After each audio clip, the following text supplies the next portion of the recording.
Hello, I'm Alma Angeles. You're watching Eagle News International. On tonight's headlines. Russia said military drills in Moscow annexed Crimea had ended and that soldiers were returning to their garrisons a day after it announced a first troop pullback from Ukraine's borders.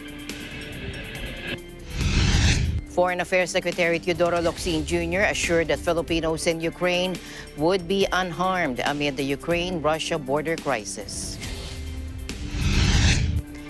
And UK's Prince Andrew will settle a sexual abuse lawsuit filed by an American woman, Virginia Giuffre.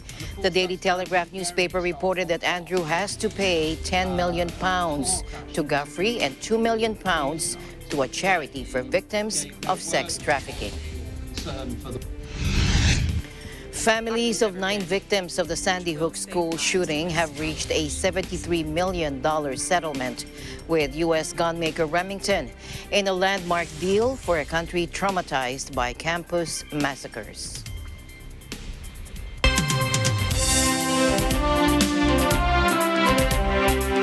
First in our news, Russia today said military drills in Moscow annexed Crimea had ended and that soldiers were returning to their garrisons. This was a day after it announced a first troop pullback from Ukraine's borders.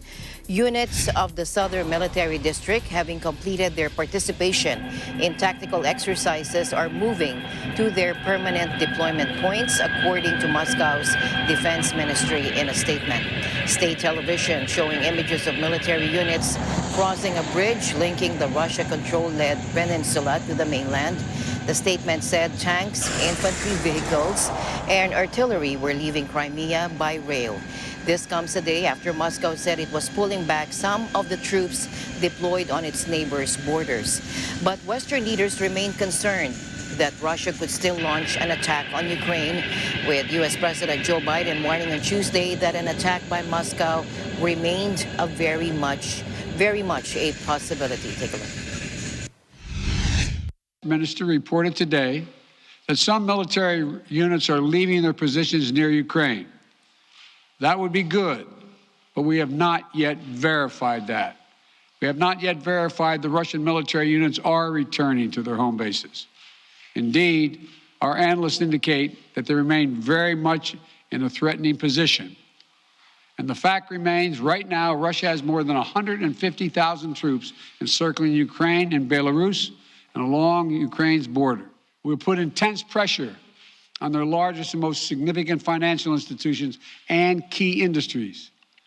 These measures are ready to go as soon and if Russia moves. We are not seeking direct confrontation with Russia, though I've been clear that if Russia targets Americans in Ukraine, we will respond forcefully. And if Russia attacks the United States or our allies through asymmetric means, like disruptive cyber attacks against our companies or critical infrastructure, we are prepared to respond. The United States and NATO are not a threat to Russia. Ukraine is not threatening Russia. Neither the U.S. nor NATO have missiles in Ukraine. We do not have plans to put them there as well. We're not targeting the people of Russia. We do not seek to destabilize Russia. To the citizens of Russia, you are not our enemy. While I will not send American servicemen to fight in Ukraine, we have supplied the Ukrainian military with equipment to help them defend themselves. We provided training and advice and intelligence for the same purpose. And make no mistake, the United States will defend every inch of NATO territory with the full force of American power. The world will not forget that Russia chose needless death and destruction. Invading Ukraine will prove to be a self-inflicted wound. However, after meeting German Chancellor Olaf Scholz in Moscow, President Putin said Russia, of course, did not want war and said they were willing to look for solutions with the West. Again, let's listen in. Хотим мы этого или нет? Конечно, нет. Именно поэтому мы и выдвинули предложение о переговорном процессе. Мы готовы к этой совместной работе и дальше. Мы готовы также идти по переговорному треку, но все вопросы как и было заявлено уже ранее, должны рассматриваться в комплексе. The United States has put on the table concrete ideas to establish a security environment in Europe. We're proposing new arms control measures, new transparency measures, new strategic stability measures. We will not sacrifice basic principles, though. Nations have a right to sovereignty and territorial integrity. They have the freedom to set their own course and choose with whom they will associate. Now, President Biden was referring to Ukraine's ambitions to join NATO. Western allies, spearheaded by Washington, have already sent thousands of new troops to bolster NATO's eastern flank and are looking at establishing new battle groups in the region. In a separate move likely to anger Kiev, Russian lawmakers voted Tuesday to urge Putin to recognize two breakaway regions in eastern Ukraine as sovereign and independent states. And the two regions, Donetsk and Lugansk, have large Russian-speaking pro-Moscow populations that have been locked in a deadly fight with Kiev since 2014, with the conflict claiming some 14,000 lives. Declaring them independent republics would effectively end the Minsk Agreement's peace plan for the ongoing war and potentially open the door to bringing in Russian troops. Russia already controls the Crimean Peninsula that it seized from Ukraine in 2014. Meanwhile, NATO chief Jens Stoltenberg today said Russia seemed to be building up its forces around Ukraine, despite Moscow announcing the pullback of more forces from the border. Again, let's listen in. We have heard the signs from Moscow about readiness to continue diplomatic efforts. But so far, we have not seen any de-escalation on the ground. On the contrary, it appears that Russia continues the military build-up. So far, we have not seen any Russian de-escalation. But of course, we are closely monitor and following what they are doing. And then if they really start to withdraw forces, that's something we will welcome. But that remains to be seen. We look forward to seeing evidence of the withdrawal of troops on Russia's part, but we need to prepare for any eventuality. Stoltenberg said Moscow still maintained the ability to launch a major attack on Ukraine, and he said NATO remained prepared for the worst. He also urged Moscow to carry out the sustained withdrawal of its forces from the border and cautioned that Moscow always moves forces back and forth. Meanwhile, these are images published by Russia's defense ministry showing armored personnel vehicles and military trucks crossing a bridge linking the Russian-controlled Crimean Peninsula to the Russian mainland. Russia has earlier announced that military drills in Moscow-annexed Crimea have ended and that soldiers are returning to their garrisons a day after it announced a first troop pullback from Ukraine's borders. Meanwhile, Senior Fellow for Land Warfare, Ben Barry, with the International Institute for Strategic Studies in London, says he believes Russia could launch an offensive now against Ukraine, although the military could prefer to wait, and that whatever Putin's plan is, he thinks it's worth the trouble. Take a look. Well, I think the Russian General Staff will have prepared a number of different plans for President Putin, one of which would be a short, sharp, relatively limited attack. For example, defeat Ukrainian forces facing rebel forces in Luhansk and Donetsk. But it's quite clear they've also positioned forces all around Ukraine. If you think of Ukraine as a clock face, they've positioned forces from 10 o'clock right round to 7 or 8. And they will have a plan to do an all-out invasion. And my judgment is they could launch such an offensive now. The Russian military would probably like to wait until they got slightly more forces. But of course, we mustn't forget that if they launched an all-out offensive, they could immediately start bringing in extra forces to the theatre of operations from the rest of Russia. Russia outnumbers Ukraine, and quite a high proportion of the Russian army appears to now be deployed around Ukraine. The important thing, though, is the differential in equipment and in experience. In equipment, although much of the equipment on both sides looks the same because it's of Russian origin, I suspect that the average Russian formation, say a Russian brigade or a Russian fighter squadron, is much more modernised than the average Ukrainian unit.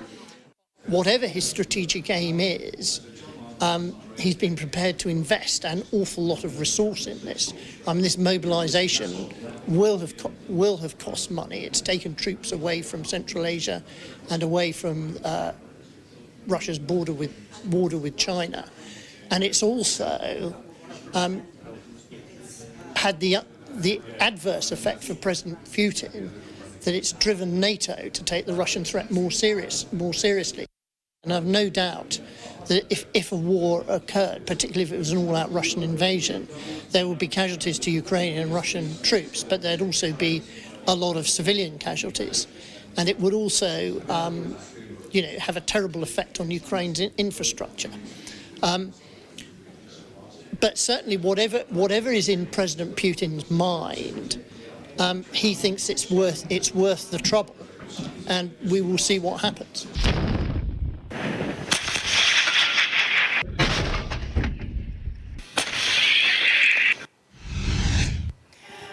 Meanwhile, Ukrainian leaders were to stage a day of unity today to rally patriotic support and defy fears of a Russian invasion as Moscow announced an end to military maneuvers in occupied Crimea.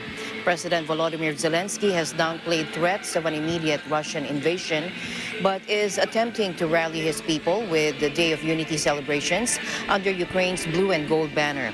On Wednesday, he was to inspect military drills in the west of the country before traveling southeast to Mariupol, a frontline port city near a breakaway region held by Russian-backed separatists. Russia's huge buildup of troops, missiles, and warships around Ukraine, which U.S. intelligence warns could turn quickly into an invasion, has been called Europe's worst security crisis since the Cold War. Russian President Vladimir Putin has demanded Ukraine be forbidden from pursuing its ambition to join NATO and wants to redraw the security map of Eastern Europe, rolling back Western influence. In another related news, European Commission Chief Ursula von der Leyen said the EU could survive Russia's squeeze on the supply of gas to Europe and get through the winter thanks to an unprecedented diversification of sources in the past weeks. Take a look.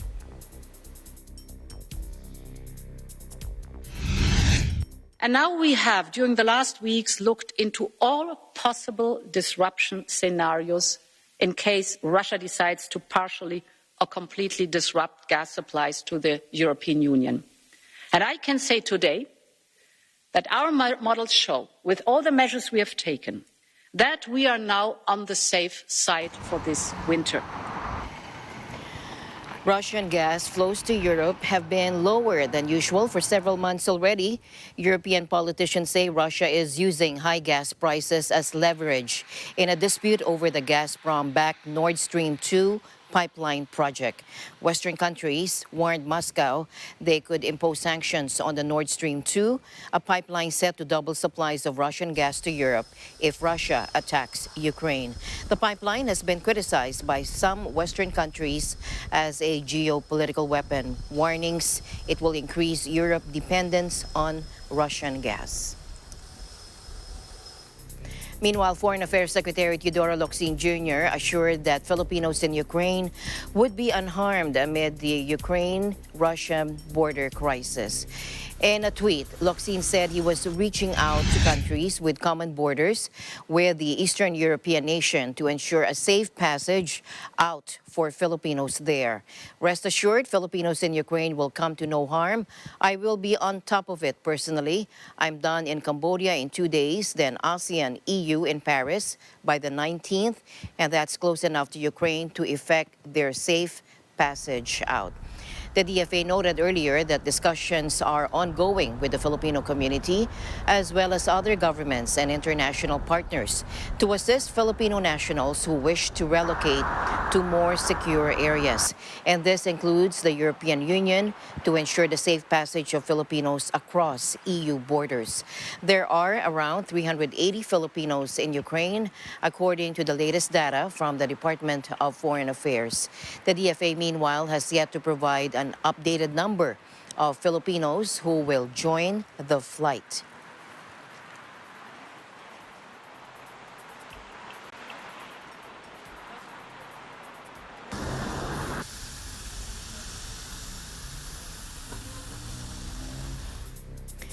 Meanwhile, UK's Prince Andrew will settle a sexual abuse lawsuit filed by an American woman named Virginia Giuffre. The Daily Telegraph newspaper reported that Andrew was to pay £10 million to Giuffre and £2 million to a charity for victims of sex trafficking. Joining us live from the UK Bureau, here's Ashley Espiritu for the details. Ashley. Thank you, Alma. Yes, disgraced British royal Prince Andrew faced a call Wednesday to live out his retirement in public shame after reportedly settling a sexual assault lawsuit for a whopping £12 million. The lawyer of US accuser Virginia Giuffre revealed on Tuesday that both parties had settled out of court, sparing Andrew the public humiliation of a trial. Let's listen in. Judge Lewis Kaplan, after Andrew's humiliating defeat about a month ago, had exhorted the parties to settle. That would, of course, mean that Virginia Giuffre didn't have to relive the horrors of her experiences at the hands of Jeffrey Epstein. She wouldn't have to be called a liar in court. And also, it meant that Prince Andrew avoided covering the gory detail that he would have to go into about what was said to have been done and who with. So it was obviously in both parties' interest. She's got an apology for the victims of Jeffrey Epstein. She's got an acknowledgement of that Prince Andrew now regrets his association with Jeffrey Epstein.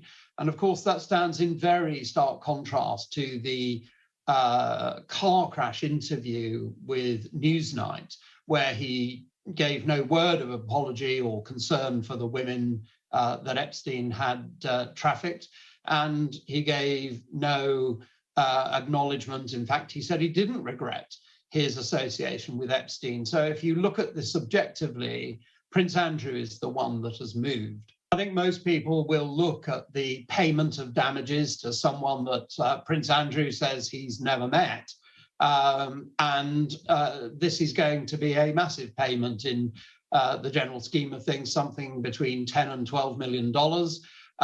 He will have had to pay that from his own resources. We know that he sold his ski chalet in a fire sale at something like $7 million under its 25 million value, and we think that he's netted between 10 and 12 million after payment back of the mortgages on that. So that's the nest egg. And of course, I think in the next few days he will have to confirm that this has come from his own resources. The Queen has already made it clear that she's not paying his legal costs and certainly not his damages. Giuffre has said she had sex with Andrew when she was 17 and a minor under US law after meeting him through the late US financier Jeffrey Epstein, who took his own life in prison while awaiting trial for sex crimes. The prince has not been criminally charged and has denied the allegations. The Daily Telegraph newspaper reported that Andrew was to pay £10 million to Giuffre and £2 million to a charity for victims of sex trafficking. The settlement raised questions of who is footing the bill for the long-standing cash-strapped prince, with the Telegraph reporting it would come from one of the private estates belonging to his mother, Queen Elizabeth II. The scandal has threatened to overshadow the Queen's Platinum Jubilee this year, marking her 70 years on the throne. Any jury trial could have coincided with nationwide Jubilee celebrations due to take place in the summer. It also means Andrew, 61, will no longer be questioned under oath by Jeffrey's lawyers, who had been due to travel to London next month. Andrew, the Queen's second son, withdrew from royal duties in 2019 after a widely ridiculed BBC interview where he defended his relationship with Epstein and sought to rebut Jeffrey's accusations. Back to you, Alma. Thank you, Ashley, for that update. And please stay safe and really appreciate your time for this report. Thank you. Thank you, Alma. I'm Ashley Spiritu, reporting from London, United Kingdom, and we live in interesting times. Staying in the UK and back to the Ukraine crisis, the British Prime Minister is urging President Vladimir Putin to de-escalate and to step back from the edge of a precipice, warning that an invasion of Ukraine could come in days. Let's hear that news. Let's hear more details from Patricia Rodriguez from our UK Bureau. Patricia. British Prime Minister Boris Johnson on Monday urged Russian President Vladimir Putin to step back from the edge of a precipice, warning that an invasion of Ukraine could come within 48 hours. Johnson called on Western allies to stand together and show a united front, and on European leaders to learn the lessons from Moscow's annexation of Crimea in 2014 and reduce their dependence on Russian gas. Johnson said he had no plans to visit Moscow, but that he would be discussing the crisis with various leaders, including U.S. President Joe Biden, very soon. In London, Foreign Secretary Liz Truss later chaired a meeting of the government's Emergency COBR Committee to discuss British nationals who may end up stuck in Ukraine in the event of hostilities. Truss tweeted that they are doing everything possible to prevent a Russian invasion in Ukraine while also preparing for the worst. The government is urging all Britons to leave the country by commercial flights, but says it is maintaining a core diplomatic presence in Kyiv, the capital of Ukraine. Let's listen into the statement of the UK Prime Minister Boris Johnson. Good. We are seeing a Russian openness to conversations. On the other hand, the intelligence that we're seeing today is still not encouraging. We've got Russian field hospitals being constructed near the border with Ukraine in Belarus for only can be construed as a preparation for an invasion. You've got more battalion tactical groups actually being brought closer to the border with Ukraine, according to the intelligence that we're seeing. So mixed signals, I think, at the moment, and all the more reason, therefore, for us to remain very tough and very united, and particularly on the economic sanctions. I think what everybody needs to see is a programme of de-escalation. And, we're hearing that means withdrawing the battalion tactical groups away from a potential theatre of conflict, not constructing field hospitals on the border with Belarus and between Belarus and Ukraine, a sense that things are being scaled back, scaled down, that the threat is over, and that a conversation, a negotiation is beginning. We think there is an avenue for diplomacy. We've seen some positive signs from. Downing Street has also said the Prime Minister was also to receive a security briefing from intelligence chiefs and will on Tuesday chair a full meeting of the Civil Contingencies Committee that is convened to handle matters of national emergency or major disruption to discuss the UK's overall response. Reporting from London, United Kingdom, I'm Patricia Rodriguez. We live in interesting times. Meanwhile, the families of 9 victims of the Sandy Hook school shooting have reached a $73 million settlement with U.S. gunmaker Remington in a landmark deal for a country traumatized by campus massacres. Lawyers for the plaintiff said the settlement marks the first time a gunmaker has been held liable for a mass shooting in the United States. Take a look. Our legal system has given us some justice today, but as I told Josh Koskoff a few weeks ago, David and I will never have true justice. True justice would be our 15-year-old, healthy and standing next to us right now. But Benny will never be 15. My hope for this lawsuit is that by facing and finally being penalized for the impact of their work, gun companies, along with the insurance and banking industries that enable them, will be forced to make their practices safer than they've ever been, which will save lives and stop more shootings. 26 children and teachers were shot dead at the elementary school in Newtown, Connecticut by a 20-year-old gunman, Adam Lanza. A settlement agreement has been executed between the parties. A notice from lawyers for the family said Tuesday Lanza was a 20-year-old with known developmental disabilities who lived at home with his mother when he carried out the attack. His mother, a gun enthusiast, had bought him an AR-15 style Bushmaster XM15 E2's semi-automatic rifle more than 2 years before the shooting. Lanza murdered his mother before attacking the school and then killed himself afterwards.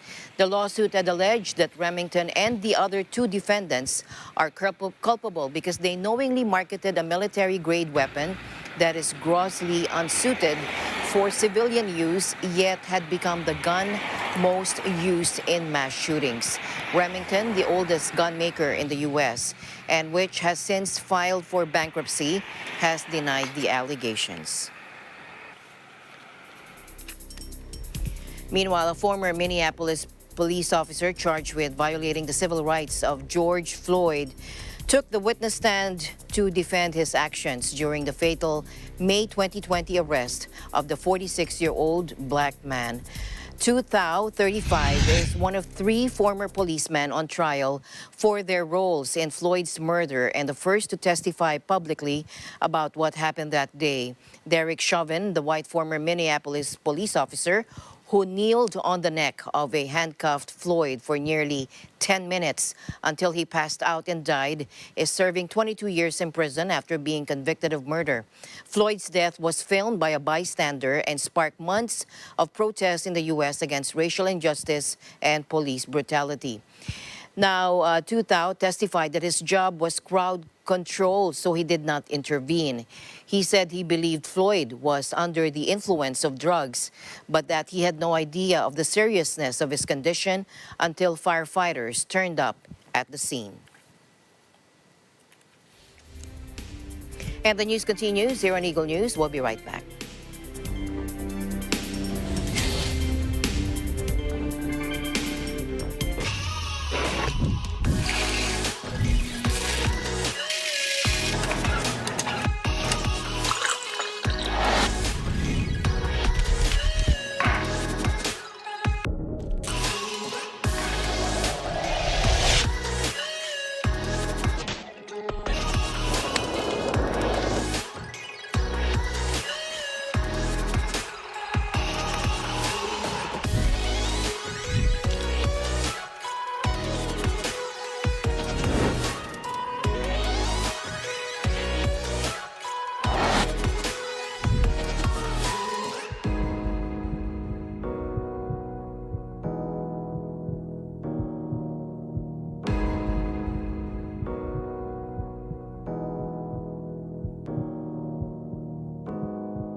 Mula noon hanggang ngayon, gabay natin ang MTRCB ratings sa matalino at responsableng panonood.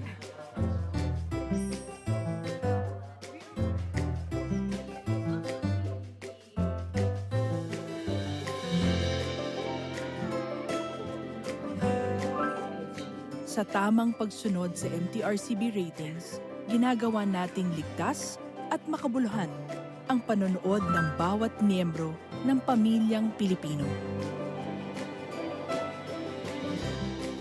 Lumipas man ang panahon, hanggang may pamilyang Pilipino, andyan ang MTRCB. Alam namin ang iyong pagsisikap. Dama namin ang iyong mga sakripisyo. Kita namin ang pagharap mo sa bawat pagsubok. Kaya sa kabila ng mga hamon ng buhay, nandito kami para umalalay. Kasi katulad mo, gusto rin namin ang magandang bukas para sa kanya. Hatid namin ang dekalidad na edukasyon at makabagong pasilidad sa abot kayang halaga. Kaya huwag ka na mangamba. Sasamahan ka namin tuparin ang mga pangarap niya.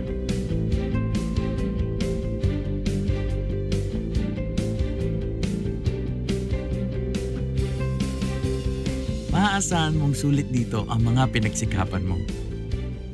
Sa aming mga makabagong pasilidad at sistema ng edukasyon. May lalabas natin ang aking talino at mga kakayahan niya. Kahit sa munting halaga, makakasiguro ka na makakasabay siya sa mabilis na pag-ikot ng mundo.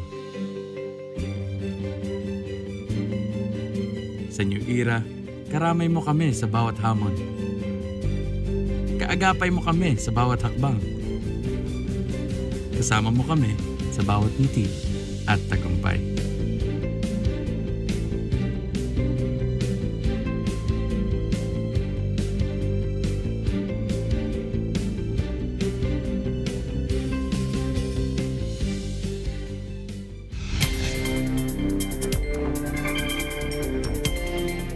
Welcome back. New Zealand's anti-vaccine protest, inspired by Canada's Freedom Convoy, stretches into its 9th day outside the Parliament in Wellington.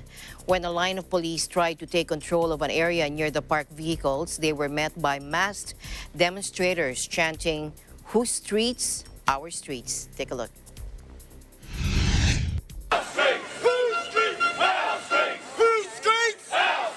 I don't think people are going to go anywhere.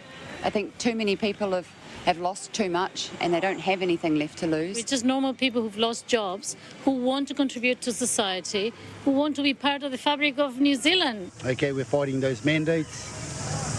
It's destroyed our family in the sense that out of 12 of our members of our family, there's only 3 of us unvaxxed. And it's caused a major division between us. We can't even visit each other anymore. As the Commissioner of Police alluded to yesterday, this remains an incredibly challenging and complex situation to manage. Police are taking care not to escalate matters unnecessarily. Look, obviously, as I've said, there has been an increase in people coming to join the protest today, so that's obviously meant additional vehicles parked on the streets. In terms of an exact number, I suspect around about 450 or above.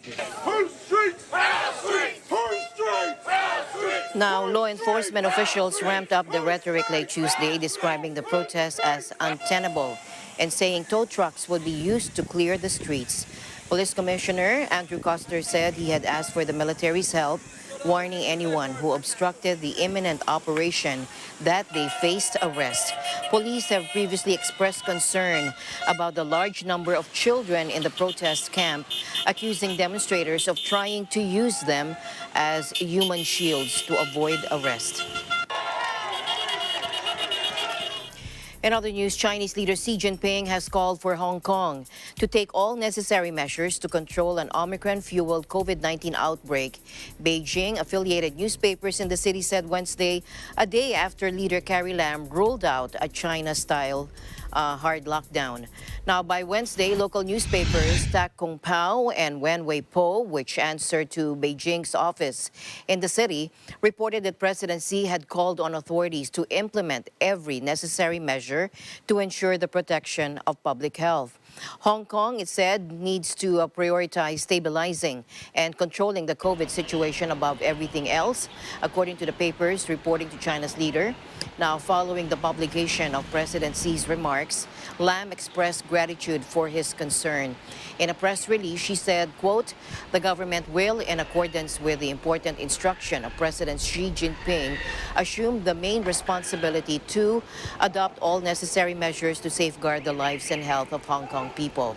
Hong Kong is currently in the throes of its worst ever coronavirus outbreak, registering over 1,000 confirmed cases a day as hospitals reach their breaking point. Lam this week insisted a hard wholesale lockdown, which the mainland has imposed on various cities in order to stamp out cases, will not be imposed on Hong Kongers.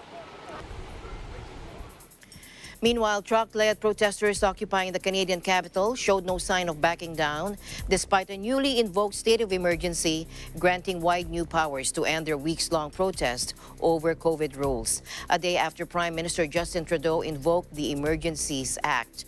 The truckers appeared undeterred, even if anything, hardening their stance to move their big rigs into positions tougher to dislodge, with signs that read, "Hold the line." Take a look.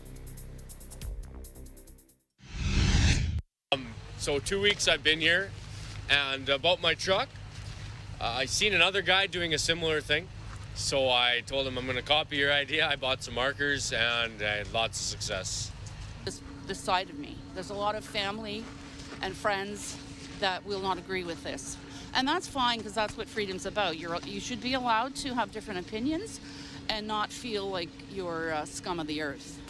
Those people have gone from protesting and disagreeing with those measures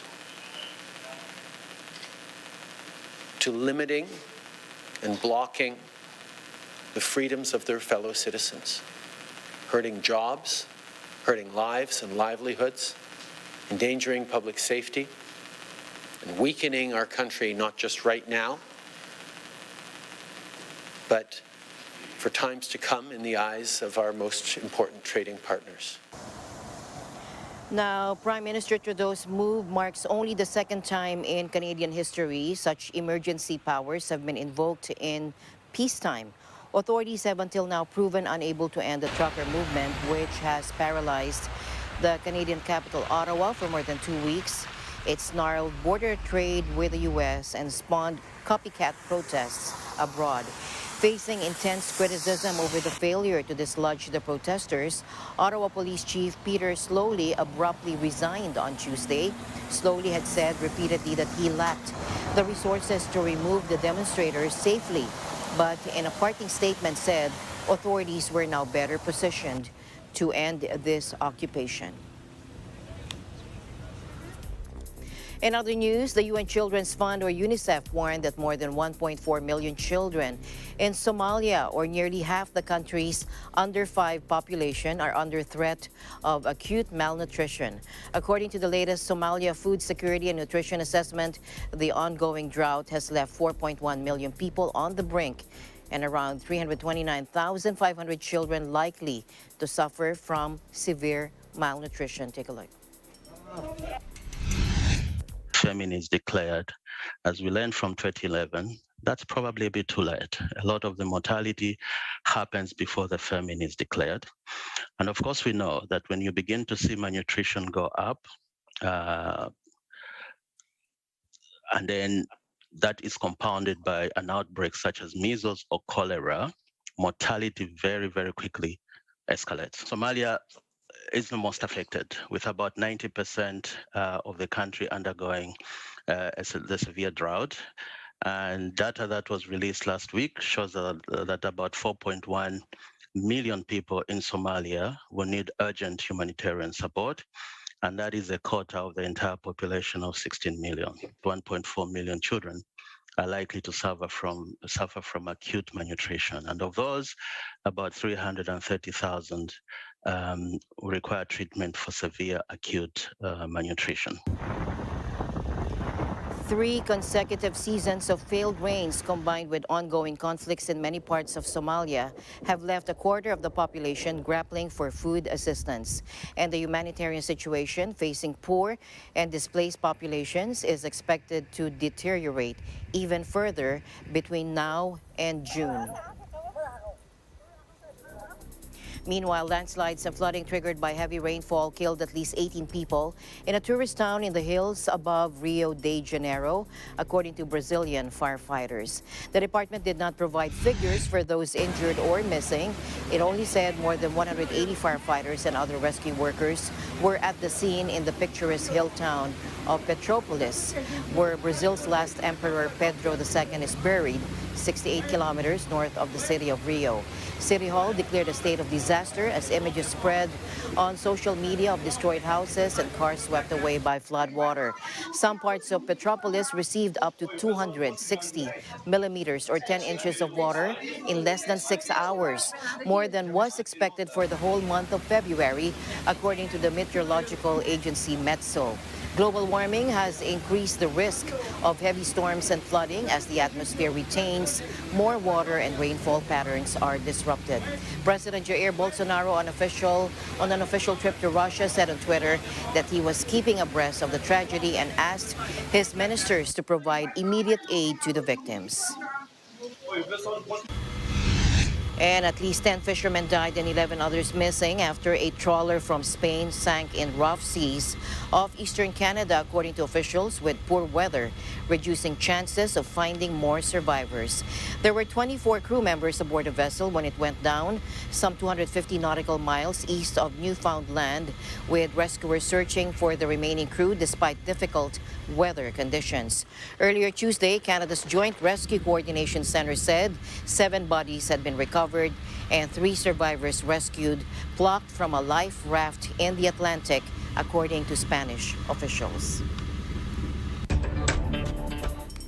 A 6.2 magnitude earthquake struck western Guatemala early Wednesday, according to the U.S. Geological Survey, though no injuries had yet been reported. The epicenter of the quake, which had a depth of 84 kilometers, was in the coastal district of Escuintla, just under 100 kilometers southwest of the capital, Guatemala City. Local authorities put the tremors at 6.8 in magnitude, saying it was followed by an aftershock of 4.8. The first earthquake caused landslides on roads, some light damage to houses, and power outages, but no casualties had been reported, according to rescue services. Now, the Central American country is in a risk zone for earthquakes, located at a meeting point of 3 tectonic plates. Last year, more than 125 earthquakes were recorded in Guatemala without any deaths or significant damage.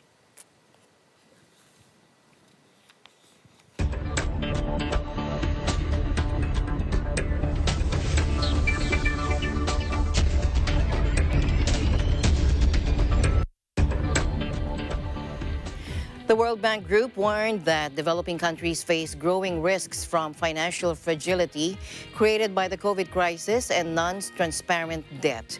The newly released World Development Report cited rising inflation and interest rate increases as additional challenges to the recovery, and said that developing countries should focus on creating healthier financial sectors. Here's World Bank Chief Economist Carmen Reinhart.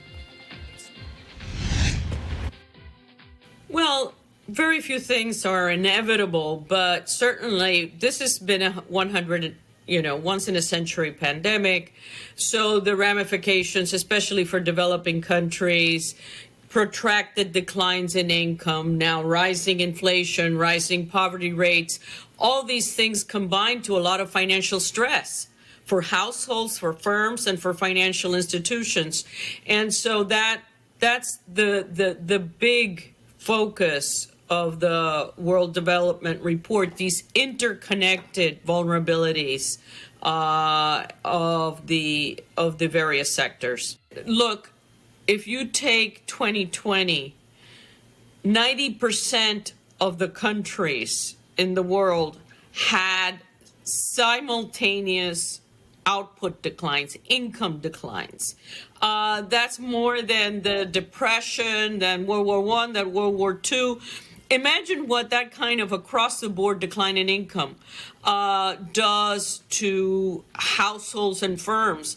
Many firms don't have the cushion, the buffer to keep their businesses open beyond a couple of months. Many households faced with that decline in income don't have the saving cushion. And so this creates, as I said, all kinds of strains on their ability to repay existing debt. We saw major financial forbearance during 2020 and 2021. We still continue to see it. What this means is that once those forbearance policies, which have allowed households and firms to delay repayment in many instances, once those policies are scaled back or done away with, then we're going to find out what the true underlying vulnerabilities are that were masked to some degree by the support measures. In crises, I always make the point, it's not what you see that often gets you, it's what you don't see. It's the risks that are not quantified. The hidden problems have two dimensions. One is, in a nutshell, the government has a higher level of debt than what has been disclosed. These are the hidden debt problems. There's been a lot of lending by non-Paris Club creditors, and accounting of those debts is not as complete as it could be. On the newer side, the post-COVID or the COVID legacy side, what we have is the potential for non-performing loans, because for across the board, many countries relaxed accounting standards, adopted forbearance in what banks declare as non-performing. If households and firms have a tough time repaying debt, if the quality of bank assets deteriorates, they may need support from the government.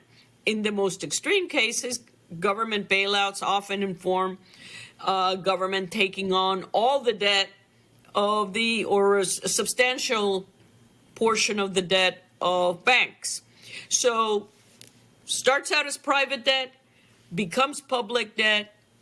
It's a problem. It's a spillover from the private sector to the public sector. Reverse causality also is a big issue. This is the so-called doom loop. So governments borrow a lot. They place a lot of their debt at the banks.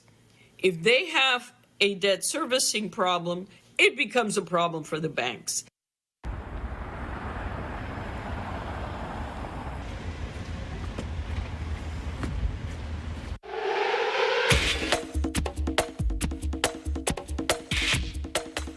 James Harden said Tuesday he is relishing the prospect of getting down to work with his Philadelphia Sixers teammates, revealing that the franchise had been his preferred destination all along.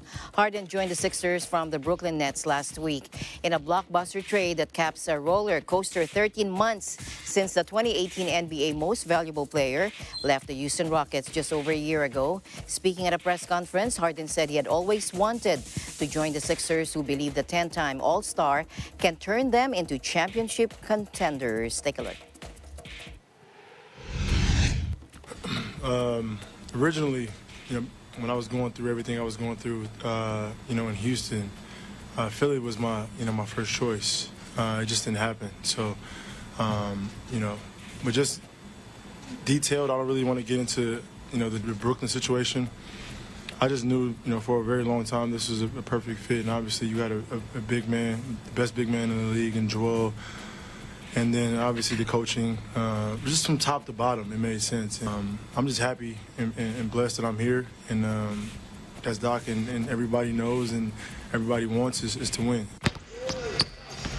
Now, the move to Philadelphia also reunites Harden with former Houston general manager Daryl Morey, who is the Sixers president of basketball.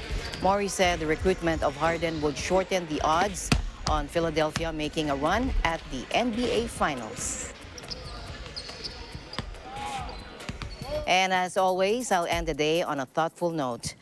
Our ability to look back and smile at our past is God's plan to keep us moving forward. This has been Eagle News International. I'm Alma Angeles. Stay alert and stay informed because we live in interesting times. Good night.